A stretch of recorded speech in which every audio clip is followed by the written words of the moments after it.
Hey, Congressman. I just had a couple of questions. One of them was Epstein. How much pressure or continued pressure is both parties going to put on pressure to get everything released, and also make sure the victims of the case is protected? That's I'm my sorry, number one I didn't hear the first part of that. Pressure on what? on the Epstein case Oh, yes, against yes, yes, yes. President Trump. How are they going to continue putting pressure on getting all the facts out? I know not they can't get everything out for the public to see, but get enough information for the public to see where whose names are on there, who it doesn't matter what party that needs to be taken down in jail possibly. And my second question is, I'm really concerned about I don't know something that you were talking about with what's going on with Smithsonian's museums, part of Yeah. history that's being I won't say whitewashed. I'm actually A total whitewash. and one of Yes. and I you know I love Black history. I love history of the United States. But one of the things I'm looking listening and hearing is that he wants to take out a lot of things that are based off of true events from not just that museum, African American Museum, but a lot of the Smithsonian museums just in general, and put it in the way that he wants it to be, where is convenient for him and not for everyone. Absolutely. Now, both those are really important questions. On Epstein, yes, we need to keep pushing for, release of the documents so we can see what's there. Personally, I think the most important part of that story that people need to remember is the way Trump lied about the Epstein situation. And Trump and also his supporters, his campaign team, they tried to claim that there was that Biden was holding in this information because it incriminated all of these Democrats, and it was just this complete and total lie. And now that he has access to the documents, he's saying there's nothing there. So hold him accountable for his lies. I'm really very frustrated by the number of people. Well, Trump says stuff. What is that? To take him seriously, not literally. Well, that's ridiculous. He lied about what was in the Epstein documents to impugn and incriminate people's reputations. And this is not someone who is then a credible person to listen to.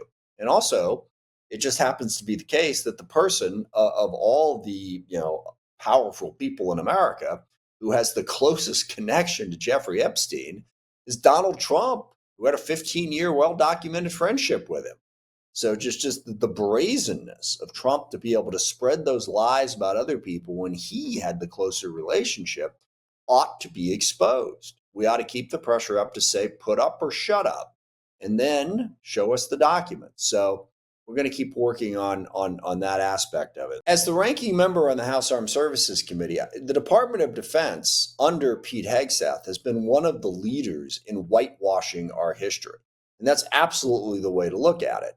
Because what they've done is for instance, they changed the name we named a ship after Harvey Milk, who was the gay rights person in San Francisco, and they purged that.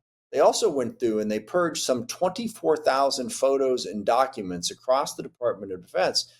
And they purged the word gay from anywhere in these documents, which led to the rather amusing situation where all pictures of the Enola Gay, the plane that dropped the first nuclear bomb over Hiroshima, was pulled out because it had gay in it, even though it meant something different. They pulled biographies of Jackie Robinson off the shelf. They're talking about taking away the name of a ship that was named after Medgar Evers, the civil rights pioneer in Mississippi. They are attempting a right-wing cultural revolution that ignores the historical contributions of anyone who's not a straight white male. And that just contributes to racism and bigotry. They also want to go back to naming, and they have gone back to naming military bases after Confederate generals. When I was chair of the Armed Services Committee, we changed that. We got rid of those names. We renamed those bases so that they weren't named after white supremacists.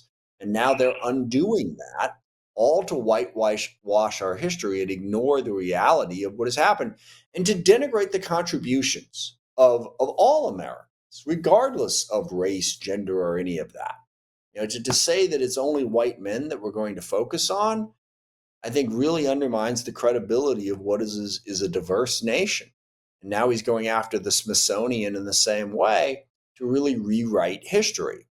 Now, I don't think that we should denigrate the United States of America. I know some people disagree with me on that. But I do think that we should be honest about our history. And we've worked through it. I mean, the civil rights movement was an enormous movement to end Jim Crow and end discrimination and give all people the right to vote. It worked. It was good. We did it. And now they're undoing it and they're blanking out that history. I think it also contributes to bigotry and discrimination and violence against people who are bigoted against black people, against gay people, against trans people. We're seeing such an increase in that sort of bigotry, and now we've got the president sort of giving a stamp of approval to that by undermining the history of what has happened in this country and of the contributions that all Americans have made to our history. So yeah, we need to speak out aggressively against that, and it is deeply disturbing.